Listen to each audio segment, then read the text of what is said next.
Historic and magnificent Hotel De Westin in Paris was the venue where 8 designers exposed traditional as well as modern outfits both from the East and the West. Patuna from Georgia is one of the most talented Prêt-à-Porter haute couture designers, known for creativity manifested via frequent work of beads, crystals, and precious stones, often inspired by silhouettes of yesteryears, enhancing feminine form.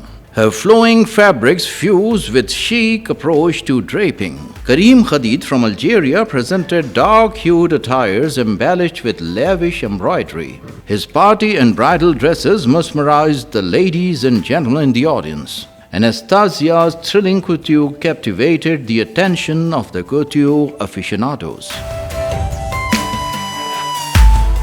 Audience also applauded the unique collection of designers from Paris, Sri Lanka and Ukraine. Guests congratulated Rex Fernando and his team for organizing such a superb multicultural défilé de mode featuring traditional couture from different countries under one roof.